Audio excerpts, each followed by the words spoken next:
G'day, I'm David Abrahams and welcome to Central Coast Newspapers Weekly News 5 at 5, February 25, 2022. Thunderstorms and heavy rainfall have slammed the Central Coast this week. Over 300 millimetres has fallen in 4 days, the most recent falls being 130 mils to parts of the region, closing roads at Erina, Wamberal, Holgate and Ourimbah and putting local SES services under pressure. Sadly, a man in his 50s died in floodwaters at Matcham last night. He was discovered deceased in his car at Maddens Creek Crossing. And with more rain expected, authorities are asking residents to exercise caution and not to enter floodwaters. And COVID infections maintain their spread across the region as reported by CCN's official daily data. Another 5 locals have died with the virus this week. As today, masks are no longer mandatory for indoor settings, though will remain for public transport and some specific locales.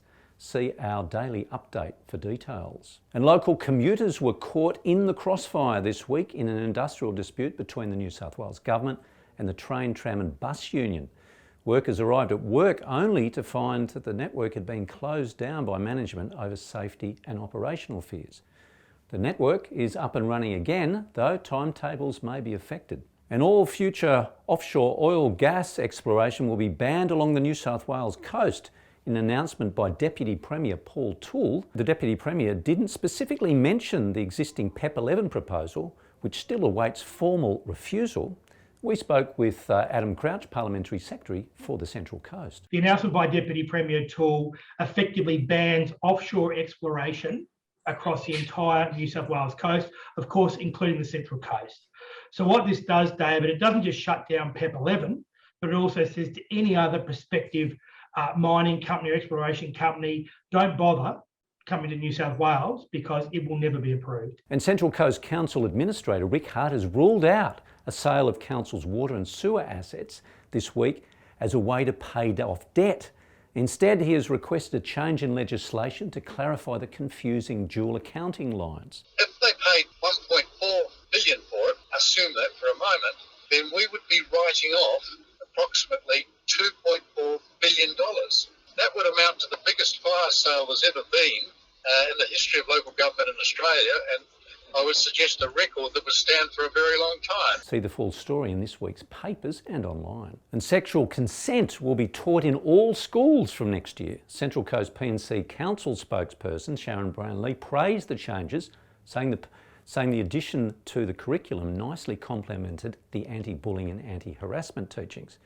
CCN spoke with CEO Hayley Foster of the Full Stop Australia, who have been lobbying for this change for over a year. We're going to be introducing concepts about respectful relationships and particularly around consent all the way through the learning years, so all the way from kindergarten through to year 10.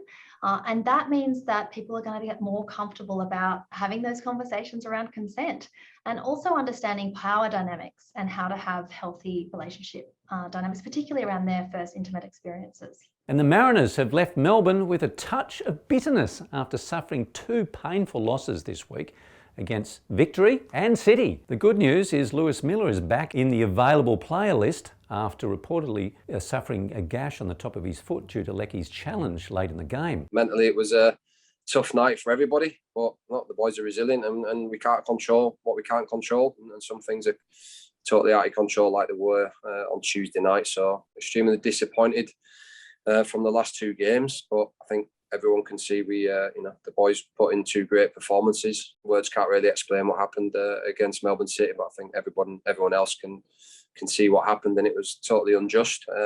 But like I said, unfortunately, we can't change what happened. We can only hope that the situation improves for everybody and for the good of the game, because what happened the other night was an embarrassment really for football and for us. Although currently sitting at the bottom of the table, winning their multiple games in hand over the teams above them could see them, the Mariners, shoot back in the top 6.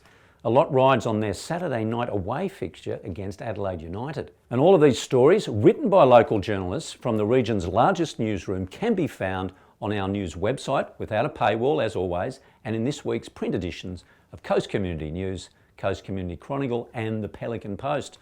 And remember to subscribe to our email newsletter and our socials via YouTube, Twitter, Facebook, Spotify and Instagram for updates throughout the week.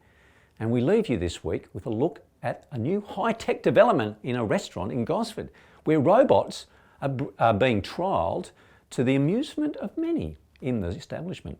Enjoy the weekend. We just love new technology at our company. So we've got 3 robots here on the Central Coast, and we're testing. And lovely Baker Street here, and Chef Daniel is allowing us to do that.